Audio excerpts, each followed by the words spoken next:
आज हम new topic start कर रहे हैं GMP of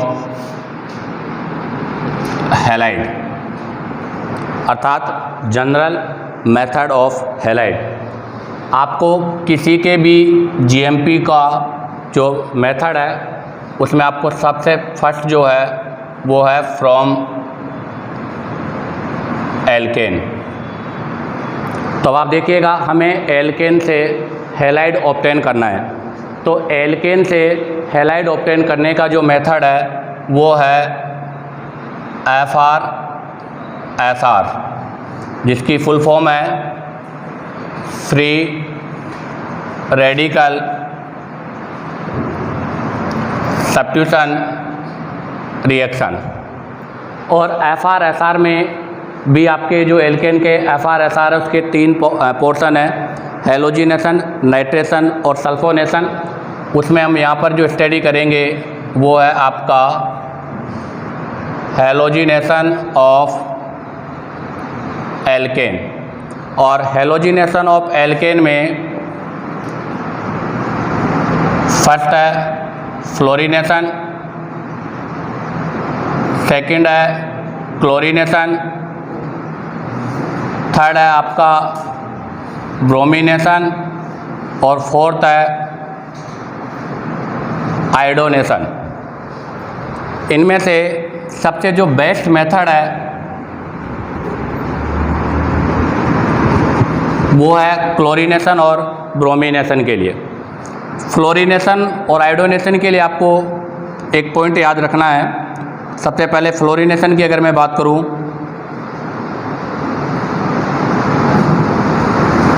very fast and अनकंट्रोलेटेड reaction है। कहने का मतलब यह है कि फ्लोरीनेशन जो रिएक्शन होती है वो इतनी फास्ट और एक्सप्लोजिव होती है कि अगर हम इस रिएक्शन को करें तो यहाँ पर हमें बनने वाले प्रोडक्ट के बारे में कोई भी आइडेंटिफिकेशन नहीं होगा। और अगर बात करें किसके लिए, आयोडोनेशन के लिए, तो iodination is very slow and reversible process. Iodination जो है वो बहुत स्लो है और रिवर्सिबल प्रोसेस है। तो यहाँ पर आपके पास एल्केन से हैलाइड ऑब्टेन हो जाता है, बट हैलाइड वापस आपके एल्केन में कन्वर्ट हो जाता है। इसलिए फ्लोरीनेशन और आयोडोनेशन दोनों ही रिएक्शन हेलोजिनेशन के लिए बेस्ट मेथड में काउंट नहीं होते। तो ध्यान रखना, हेलोजिनेशन ऑफ एल्केन में सबसे बेस्ट मेथड कौन सा होगा, क्लोरीनेशन एंड ब्रोमिनेशन। ये आपका जो मैकेनिज्म है इसमें आपका जो इंटरमीडिएट है वो होता है फ्री रेडिकल। इस वजह से यहाँ पर रिएक्टिविटी का जो ऑर्डर होगा वो 3 to 1 होगा। 3 डिग्री में सबसे ज़्यादा रिएक्टिविटी होगी, फिर 2 डिग्री में, फिर 1 में और लास्ट में आपके मिथाइल फ्री रेडिकल में। जैसे मैं इसके लिए आपको एक एग्जांपल और इसका मैकेनिज्म एक्सप्लेन करता हूँ। तो यह है एल्केन,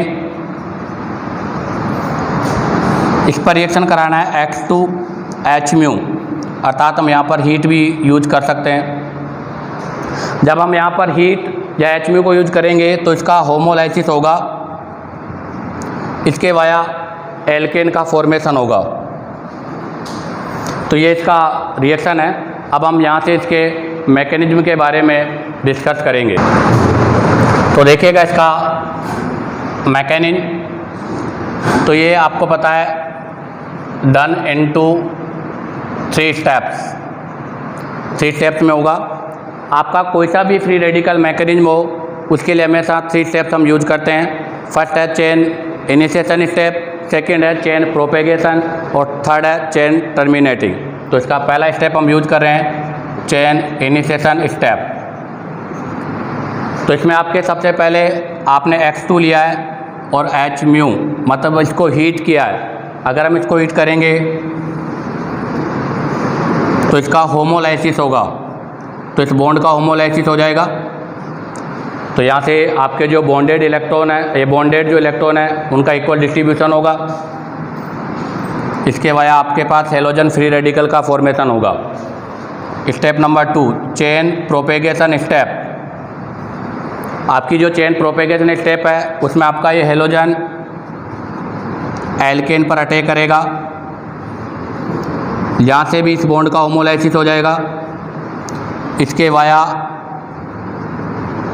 आर इंटरमीडिएट अर्थात आपके पास एल्काइल फ्री रेडिकल का फॉर्मेशन होगा।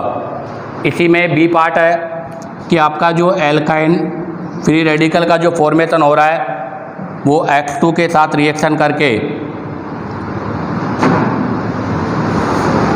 एल्किल हैलाइड का फॉर्मेशन करता है, बट ये रिएक्शन रेयर है, मोस्टली यहाँ पर ये सेकंड स्टेप में अकर नहीं होती। और इसका थर्ड स्टेप है चेन टर्मिनेटिंग स्टेप।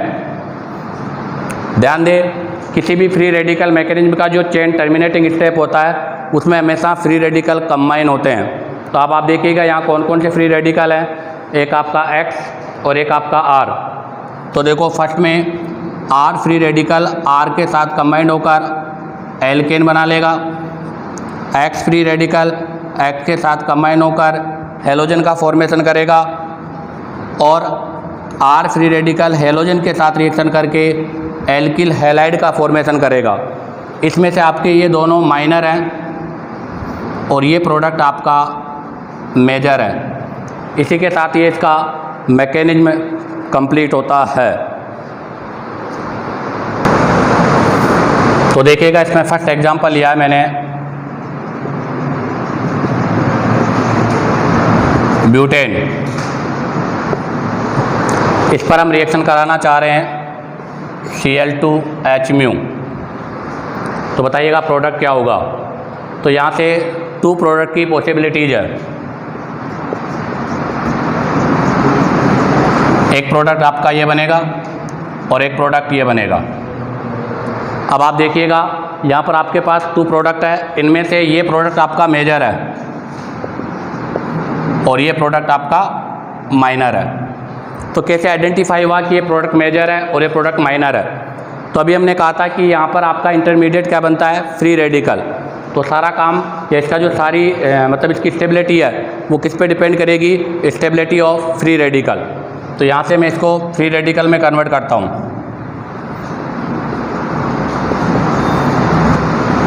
तो आप देखिएगा इसमें ये 1 डिग्री कार्बन है, ये 2 डिग्री है, ये 2 डिग्री है, ये 1 डिग्री है। तो यहाँ 2 टाइप के कार्बन है, तो यहाँ पर 2 टाइप के फ्री रेडिकल का फॉर्मेशन होगा। ये 1 डिग्री फ्री रेडिकल है और ये 2 डिग्री फ्री रेडिकल है। तब आप देखिएगा 1 डिग्री और 2 डिग्री में से इसकी स्टेबिलिटी ज़्यादा है, ये मोर स्टेबल है, जबकि ये लीस्ट स्टेबल है। अगर ये मोर स्टेबल है तो इससे बनने वाला प्रोडक्ट मेजर होगा और इससे बनने वाला प्रोडक्ट क्या होगा, माइनर होगा। इसी से मैं एक और क्वेश्चन आपको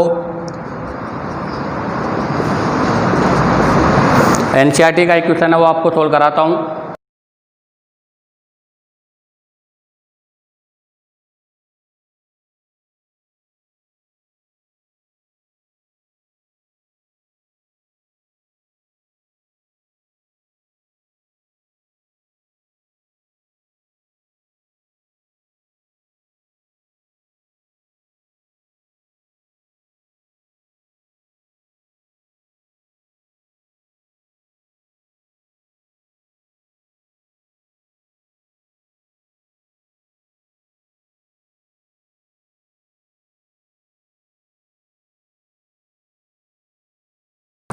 आपके पास क्वेश्चन है कि आपको ये कंपाउंड गिवन है, इसका मोनोक्लोरिनेशन करवाना है और उसमें आपको बताना है कितने स्ट्रक्चरल प्रोडक्ट बनेंगे।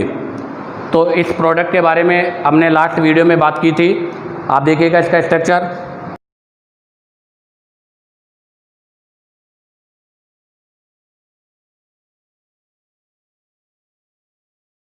तो आप देखिएगा ये क्या है, आइसोपेंटेन। अब आप देखिएगा आइसोपेंटेन में जितने टाइप के हाइड्रोजन होंगे उतने ही टाइप के आपके क्या होंगे, मोनोक्लोरो प्रोडक्ट का फॉर्मेशन होगा। तो आप देखिएगा यहाँ पर ये 1 डिग्री है, ये 2 डिग्री है, ये 3 डिग्री है और ये 1 डिग्री है। बट आपके पास यहाँ पर ये 1 डिग्री और ये 1 डिग्री, इन दोनों के अंदर डिफरेंट हाइड्रोजन है, क्योंकि ये 1 डिग्री जो कार्बन है वो डायरेक्ट अटैच 2 डिग्री कार्बन से है जबकि आपका ये 1 degree carbon direct 3 degree carbon से अटैच है। तो यहाँ पर A, B, C, D 4 type hydrogen available है। अगर यहाँ पर 4 टाइप हाइड्रोजन अवेलेबल है तो टोटल कितने प्रोडक्ट का फॉर्मेशन होगा? 4 मोनो क्लोरो प्रोडक्ट ऑब्टेन होगा। कौन कौन से होंगे 4? तो उसके लिए देखिएगा आप,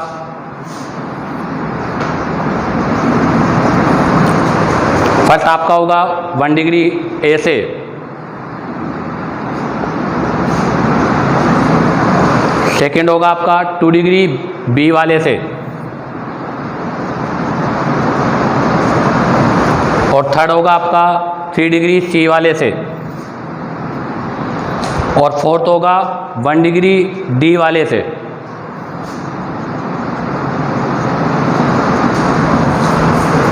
अब हम यहाँ से नेक्स्ट क्वेश्चन की बात करते हैं। तो देखिएगा नेक्स्ट क्वेश्चन है, among the isomeric alkanes of molecular formula C5H12 one that of photochemical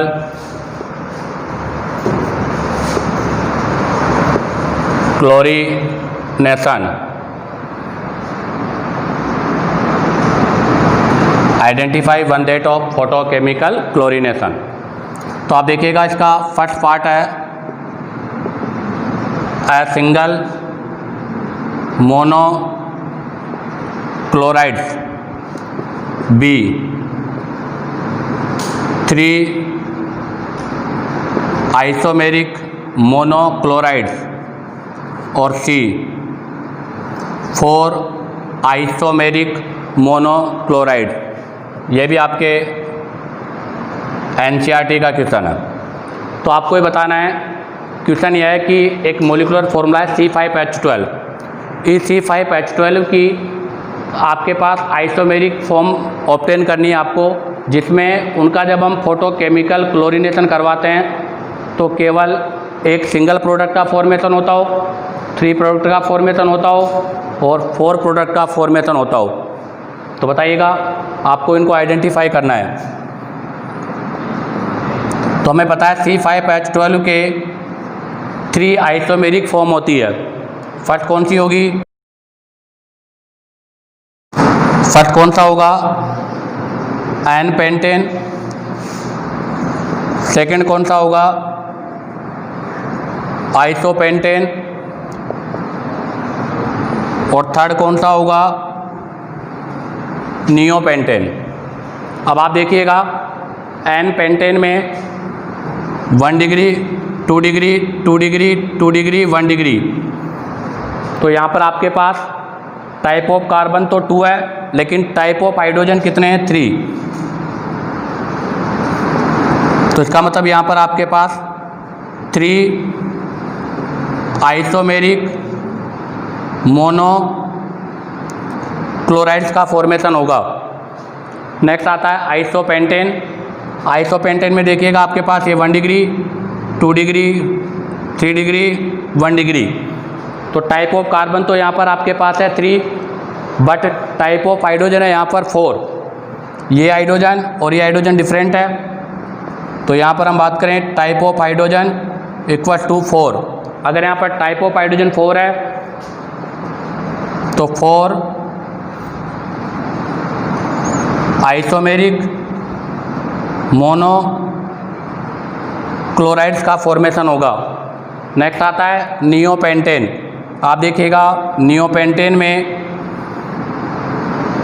2 type के कार्बन हैं, 1 डिग्री और 4 डिग्री। बट अगर टाइप ऑफ हाइड्रोजन की बात करूँ मैं, तो यहाँ टाइप ऑफ हाइड्रोजन ओनली 1 है, 1 डिग्री। तो इसका मतलब यहाँ पर आपके सिंगल मोनो क्लोराइड्स प्रोडक्ट का फॉर्मेशन होगा। तो अब आप देखिएगा, आपका फर्स्ट क्वेश्चन था ए सिंगल मोनो क्लोराइड्स। तो इसके लिए आंसर क्या होगा? एन पेंटेन, आइसोपेंटेन या नियोपेंटेन? तो इसका आंसर होगा नियोपेंटेन। सेकंड है 3 आइसोमेरिक मोनोक्लोराइड, तो इसका आंसर होगा एन पेंटेन। और थर्ड क्वेश्चन है 4 आइसोमेरिक मोनोक्लोराइड, और आप देखिएगा आइसोपेंटेन से कितने हो रहे हैं 4, तो इस क्वेश्चन का आंसर क्या होगा आइसोपेंटेन। इसी के साथ आपका ये first portion from alkane complete होता है। अब हम यहाँ से सेकंड पोर्शन स्टार्ट करते हैं। तो देखिएगा सेकंड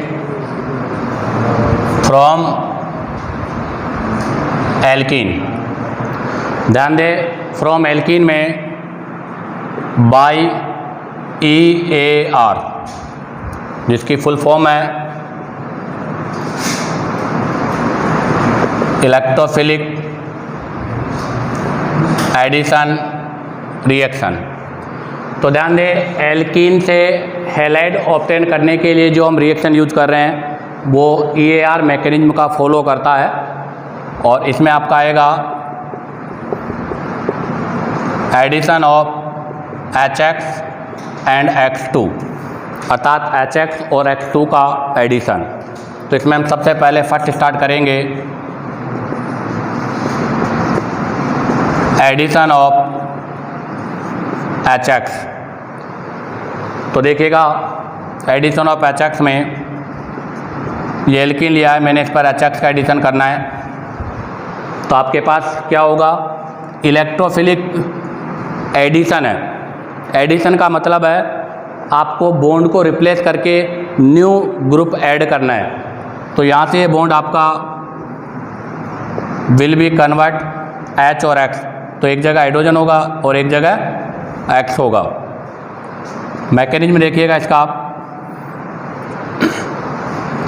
सबसे पहला आपका जो फर्स्ट स्टेप होगा उसमें आपके इलेक्ट्रोफाइल H+ इलेक्ट्रोफाइल है, ये अटैक करेगा। तो आपका पाई बॉन्ड यहाँ शिफ्ट होता है, तो इस पर नेगेटिव, इस पर पॉजिटिव, ये अपना नेगेटिव इस इलेक्ट्रोफाइल को प्रोवाइड कराता है। इससे यहाँ पर ये पॉजिटिव हो जाएगा, इंटरमीडिएट है ये कार्ब कैटाइन, और ये आपका है स्टेप फर्स्ट। अब बात आती है सेकेंड स्टेप में न्यूक्लियोफाइल X-, ये न्यूक्लियोफाइल है, ये अटैक करेगा यहाँ पर,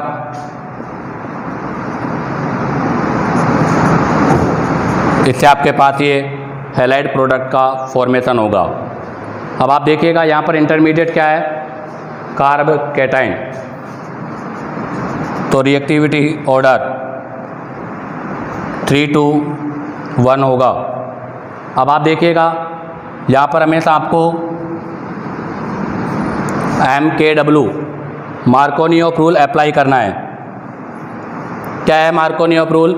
तो मार्कोनियोफ रूल ये कहता है कि आपके पास रिएजेंट का जो नेगेटिव पार्ट है, रिएजेंट का नेगेटिव पार्ट, कहने का मतलब न्यूक्लियोफाइल उस कार्बन पर अटैक करेगा जो कि आपका मोर सब्स्टिट्यूटेड है या जिसके पास लेस नंबर ऑफ हाइड्रोजन है। तो इसका स्टेटमेंट है nucleophile attack on more substituted double bonded carbon. तो ध्यान रखना आपका न्यूक्लियोफाइल हमेशा मोर सब्स्टिट्यूटेड डबल बॉन्ड वाले कार्बन पर अटैक करता है। यहाँ से मैं इसका एक एग्जांपल एक्सप्लेन करता हूँ। ये मैंने लिया है प्रोपीन, ध्यान दें ये क्वेश्चन आपके AIPMT में आया हुआ है। क्वेश्चन यह है कि मार्कोनियोफ रूल को अप्लाई करने के लिए मिनिमम नंबर ऑफ कार्बन। तो ध्यान रखना आपका मार्कोनियोफ रूल हमेशा अनसिमेट्रिकल कंडीशन पर अप्लाई होगा। अगर आपका एल्कीन सिमेट्रिकल है तो वहाँ मार्कोनियोफ रूल कभी भी अप्लाई नहीं होगा। मार्कोनियोफ रूल अप्लाई तभी होगा जब आपके पास एल्कीन क्या हो अनसिमेट्रिकल हो, और अनसिमेट्रिकल एल्कीन फर्स्ट कहाँ से स्टार्ट है प्रोपीन से। तो इस पर हम HCl का अटैक कराएंगे। तो अब आप देखिएगा ये कैटाइन बनेगा 2 डिग्री ये कैटाइन बनेगा 1 डिग्री। तो अकॉर्डिंग टू मार्कोनियोव आपके पास यहाँ से 2 प्रोडक्ट का फॉर्मेशन होगा, 2 क्लोरो प्रोपेन और 1 क्लोरो प्रोपेन, जिसमें आपके पास ये 2 क्लोरो प्रोपेन जो है ये मेजर प्रोडक्ट होगा। क्यों? क्योंकि यहाँ से बनने वाला जो इंटरमीडिएट कार्ब कैटाइन है उसकी स्टेबिलिटी मोर है। क्यों? तो देख लीजिएगा, यहाँ से आपके पास 2 टाइप के कैटाइन का फॉर्मेशन होगा। तो एक कैटाइन तो ये बनेगा जब आपका हाइड्रोजन आउटर कार्बन पर अटैक करता है,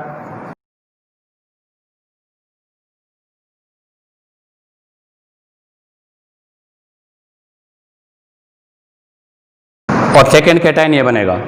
अब आप देखिएगा ये कैटाइन है 2 डिग्री और ये कैटाइन है 1 डिग्री। इस कैटाइन की स्टेबिलिटी मोर है। क्यों? क्योंकि 3 + 3 6 अल्फा हाइड्रोजन है यहाँ, जबकि आप देखिएगा इस कैटाइन के पास केवल कितने अल्फा हाइड्रोजन है? 2 अल्फा हाइड्रोजन है। तो इसका मतलब इसकी स्टेबिलिटी मोर है। तो यहाँ से बनने वाला आपका प्रोडक्ट भी क्या होगा? मेजर। तो इसका मतलब 2 क्लोरोप्रोपेन मेजर है, जबकि 1 क्लोरोप्रोपेन क्या है? माइनर है। इसी के साथ आपका ये एडिशन ऑफ HX कंप्लीट होता है। अब हम यहाँ से एडिशन ऑफ X2 की बात करते हैं। एडिशन ऑफ X2 के बारे में डिस्कस करेंगे। तो ये एल्कीन है, इस पर एडिशन किया है X2 का, तो प्रोडक्ट तो आपके पास बनेगा ये।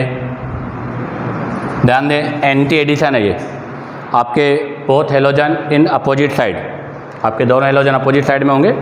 एंटी एडिशन है, और इससे जो पिछला था वो सिन एडिशन का पार्ट था। चलो इसका मैकेनिज्म मैं एक्सप्लेन कर दूँ आपको। सबसे पहले आपके इलेक्ट्रोफाइल अटैक करेगा, तो ये पाई बॉन्ड ये बॉन्ड आपका यहाँ शिफ्ट होगा, इस पर पार्शियली नेगेटिव, इस पर पार्शियली पॉजिटिव। ये इलेक्ट्रोफाइल है, तो ये एल्कीन का जो पाई इलेक्ट्रॉन क्लाउड है ये अपना नेगेटिव चार्ज इसको प्रोवाइड करेगा।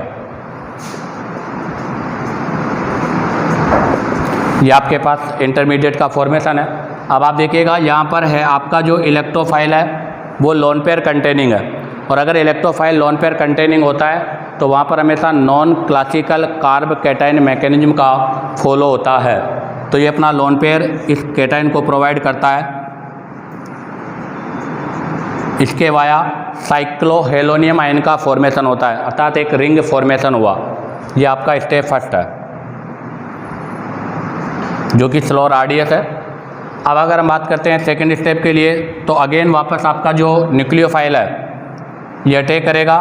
न्यूक्लियोफाइल अब आपके इस कंडीशन से या इस साइड से अटैक नहीं कर सकता, क्योंकि इस साइड से क्राउडिंग ज़्यादा है, तो ये बैक साइड से अटैक करेगा। ये स्टेप 2 है, बैक साइड से अटैक करेगा, तो ये आपके प्रोडक्ट का फॉर्मेशन होगा। तो यहाँ पर देखिएगा आपके इंटरमीडिएट क्या हो रहा है? Cyclic halonium ion. यहाँ से मैं कुछ एग्जांपल्स आपको सोल्व कराता हूँ। तो अब क्वेश्चन है आइडेंटिफाई द मेजर प्रोडक्ट। ये क्वेश्चन भी आपके NCERT का है। इसमें फर्स्ट क्वेश्चन है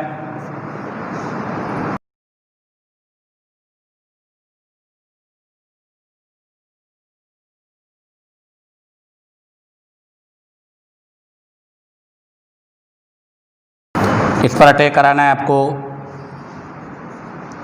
HBr। तो अब आप देखिएगा ये रिंग है, रिंग पर HBr का अटैक नहीं होगा, क्योंकि बेंजीन रिंग कभी भी इलेक्ट्रोफिलिक एडिशन रिएक्शन शो नहीं करता। बेंजीन का मेन कैरेक्टर रिएक्शन होता है इलेक्ट्रोफिलिक सब्स्टिट्यूशन रिएक्शन। तो यहाँ पर HBr आपके इस वाले डबल बॉन्ड पर अटैक करेगा।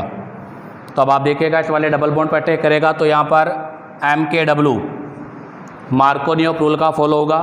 तो मार्कोनियोव रूल के अकॉर्डिंग ये तो बनेगा 1 डिग्री कैटाइन और ये बनेगा 2 डिग्री कैटाइन। तो आप देखिएगा HBr में से Br माइनस ये न्यूक्लियोफाइल है, ये न्यूक्लियोफाइल आपके मोर क्राउडेड कार्बन पर अटैक करेगा, अर्थात ये आपके इस वाले कार्बन पर अटैक करेगा। तो यहाँ आपके पास जो प्रोडक्ट बनेगा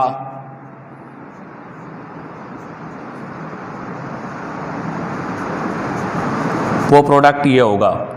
अब हम बात करते हैं नेक्स्ट क्वेश्चन की। तो देखिएगा क्वेश्चन नंबर 2। क्वेश्चन नंबर 2 में आपके पास है 2 ब्यूटीन और 2 ब्यूटीन पे रिएक्शन कराना है हाइड्रोक्लोरिक एसिड का। तो यहाँ पर भी आपके MKW मार्कोनियोव रूल अप्लाई होगा। ये 1 डिग्री और ये 2 डिग्री, तो यहाँ पर आपका न्यूक्लियोफाइल इस वाले कार्बन पर अटैक करेगा, तो ये मेजर होगा और ये माइनर होगा। अब बात आती है next question number 3। Question number 3 में ये रिंग है और ये बार CH2, इस पर अटैक करवाना है HBr के साथ पेरोक्साइड। ध्यान दें HBr पर पेरोक्साइड है, इसे हम पेरोक्साइड इफेक्ट, खराश इफेक्ट के नाम से जानते हैं। तो यहाँ पर अब आपके लगेगा anti MKW, anti Markovnikov rule लगेगा यहाँ, और एंटी मार्कोनियोव के हिसाब से आपका जो Br है वो लेस सब्स्टिट्यूटेड कार्बन पर अटैच होगा। तो यहाँ पर आपके जो मेजर प्रोडक्ट होगा वो ये होगा।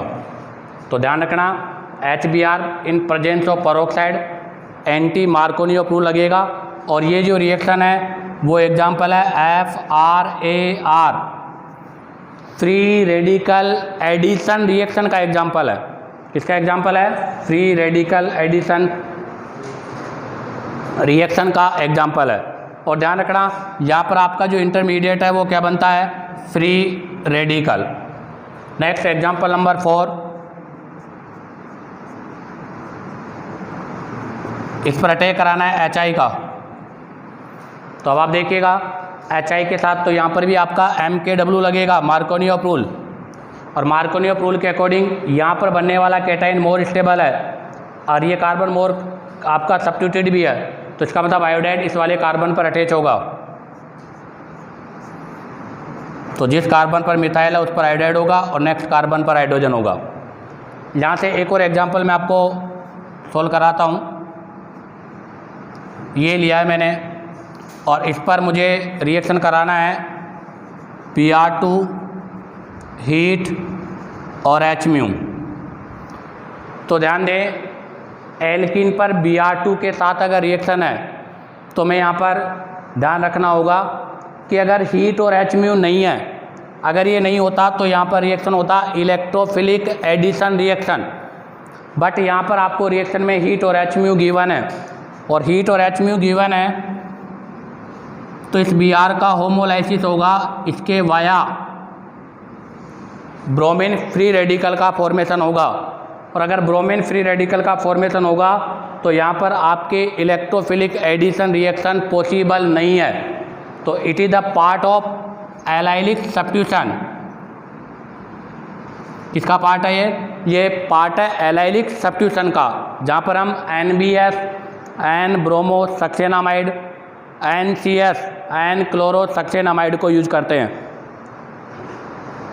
तो ये आपके एलाइलिक सब्स्टिट्यूशन का पार्ट है। और अगर एलाइलिक सब्स्टिट्यूशन का पार्ट है तो यहाँ पर जो अटैक होगा वो एलाइलिक कार्बन पर होगा।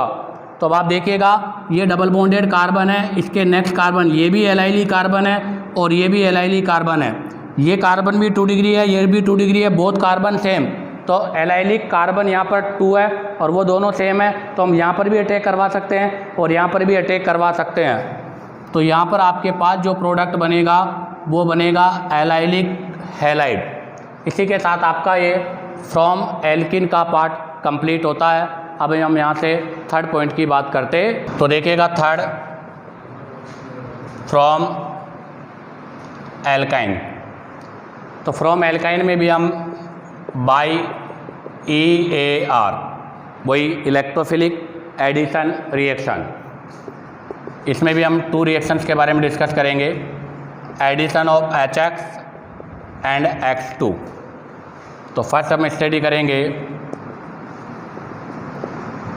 Addition of HX। एक एग्जांपल ले रहा हूँ मैं इसमें, इस पर एडिशन कराना है HX का 2 मोल्स यूज होंगे।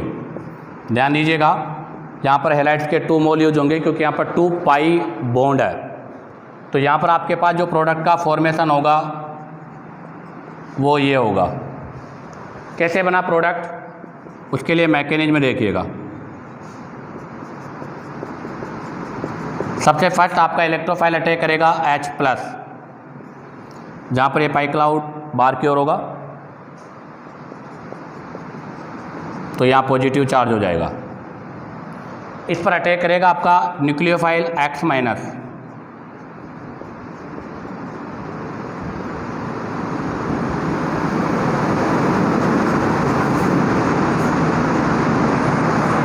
उसके बाद में सेकेंड मोल हम यूज करेंगे अगेन।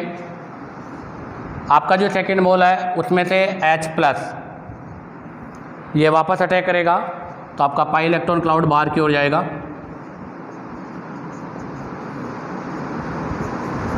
यहाँ पॉजिटिव हो जाएगा। अब यहाँ दिक्कत ये होती है कि सर H+ आउटर कार्बन पर अटैक क्यों कर रहा है, इनर पर क्यों नहीं। तो अगर देखिएगा आप इसको इनर पर अटैक कराओगे तो यहाँ से बनने वाला जो फ्री रेडिकल है, बनने वाला कैटाइन जो है वो आपका कन्वर्ट हो जाएगा।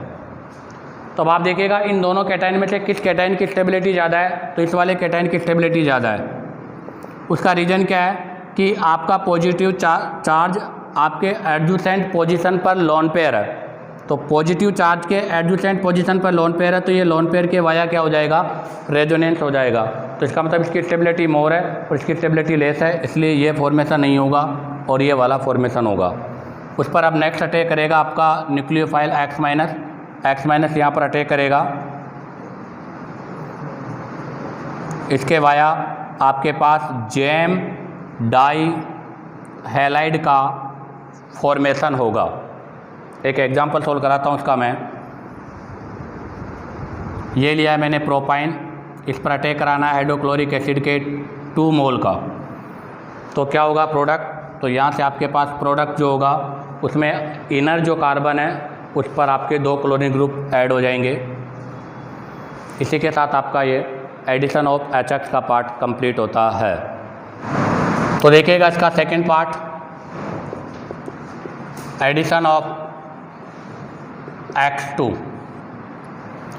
वही एग्जांपल के लिए मैंने RC∼CH इस पर एडिशन किया X2 इन डार्क। ध्यान रखना ये कंडीशन डार्क में है, अगर हम लाइट की प्रेजेंस में करेंगे तो फ्री रेडिकल का फॉर्म हो जाएगा। तो इन डार्क, या फिर हम चाहे तो यहाँ पर लुईस एसिड यूज कर सकते हैं। क्या होगा प्रोडक्ट, प्रोडक्ट होगा टेट्रा हैलाइड। तो ध्यान दें टेट्रा हैलाइड का फॉर्मेशन भी हम यहाँ से कर सकते हैं। तो आपका टेट्रा हैलाइड का फॉर्मेशन होगा। देख लीजिएगा इसका मैकेनिज्म मैं एक्सप्लेन कर दूँ। सिंपल सा मैकेनिज्म है। क्या होगा, सबसे पहले ये बॉन्ड से यहाँ होगा माइनस और प्लस, ये पार्शियली नेगेटिव है पार्शियली पॉजिटिव। इस पॉजिटिव को ये पाई इलेक्ट्रॉन क्लाउड प्रोवाइड करेगा। तो क्या बन जाएगा RC∼CH, यहाँ पर पॉजिटिव आ जाएगा, यहाँ पर X आ जाएगा। अब आप देखो आपके पास जो इलेक्ट्रोफाइल है वो X लोन पेयर कंटेनिंग है। अगर ये लोन पेयर कंटेनिंग है तो क्या करेगा, अपना लोन पेयर प्रोवाइड करेगा।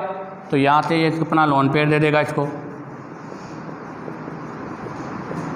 तो ये साइक्लिक हेलोनियम आयन बन गया। अब आपका न्यूक्लियोफाइल, तो न्यूक्लियोफाइल भी X ही है, तो यहाँ से इस पर न्यूक्लियोफाइल अटैक करेगा। अब ध्यान दें न्यूक्लियोफाइल नीचे से अटैक नहीं कर सकता, क्यों, क्योंकि नीचे तो क्राउडिंग हो चुकी है। तो ये अटैक करेगा आपके आउट, मतलब इसके बैक साइड से। तो ये बैक साइड से आके अटैक करेगा। ये फर्स्ट मोल यूज हो गया और इसका स्टेप फर्स्ट भी हो गया। अब हम यहाँ से इसका सेकेंड मोल यूज करते हैं। तो जब इसका हम सेकेंड मोल यूज करेंगे तो यही कंडीशन वापस रिपीट होगी और आपके पास जो प्रोडक्ट है वो टेट्रा हैलाइड का फॉर्मेशन हो जाएगा। इस समय मैं आपको एक पॉइंट और बता देता हूँ कि ध्यान रखना, addition of X2 on double bond and triple bond. ध्यान रखना, addition of X2 on double bond and triple bond, test for unsaturation. ये अनसैचुरेशन का टेस्ट है। एग्जाम में यहाँ से क्वेश्चन आता है कि हमें कोई कंपाउंड गिवन है, हमें आइडेंटिफाई करना है कि कंपाउंड सैचुरेटेड है या अनसैचुरेटेड है। तो उसके लिए हम उसका रिएक्शन करवाते हैं किसके साथ, X2 के साथ। और X2 में भी हम जो जनरल यूज करते हैं वो क्या होता है, Br2 ब्रोमीन वाटर। तो हम ब्रोमीन वाटर के साथ रिएक्शन करके टेस्ट फॉर अनसैचुरेशन का आइडेंटिफिकेशन करते हैं। जैसे देखिएगा, ये मैंने एल्कीन लिया है, इस पर रिएक्शन कराया है Br2 ब्रोमीन वाटर। और ध्यान दें, ब्रोमीन वाटर का जो कलर होता है वो होता है रेडिश ब्राउन। और जब ये रिएक्शन होगा इन presence of tetrachloride, non polar solvent है, ध्यान दें नॉन पोलर सॉल्वेंट है, इसका मतलब यहाँ पर ये कैटायन और एनायन में कन्वर्ट होगा। तो जब इसका हम यहाँ से रिएक्शन कराएंगे तो आपके पास ये Br अर्थात विस डाई हैलाइड का फॉर्मेशन होगा। और जो आपके पास विस डाई हैलाइड बन रहा है वो कलरलेस है। और यही चीज़ इसका क्या एक्सप्लेनेशन करता है, टेस्ट फॉर अनसैचुरेशन। तो इसका मतलब यह है कि अगर आपने कोई कंपाउंड लिया है और उसमें ब्रोमीन वाटर आपने डिजोल्व किया है, अगर ब्रोमीन वाटर को डिजोल्व करने पर उसका कलर मतलब उसका रेडिश ब्राउन कलर अगर कलरलेस हो जाता है तो कन्फर्म है आपने जो कंपाउंड लिया था वो कंपाउंड क्या था, अनसैचुरेटेड। अर्थात उसमें या तो डबल बॉन्ड है या फिर उसके अंदर ट्रिपल बॉन्ड है। तो ध्यान रखना, एडिशन ऑफ Br2 या X2 जो है इस पर डबल बॉन्ड और ट्रिपल बॉन्ड पर वो टेस्ट फॉर अनसैचुरेशन के लिए यूज किया जाता है, जिसमें आपका रेडिश ब्राउन कलर क्या हो जाता है, कलरलेस हो जाता है। इसी के साथ आपका ये फ्रॉम एल्काइन पार्ट भी कंप्लीट होता है।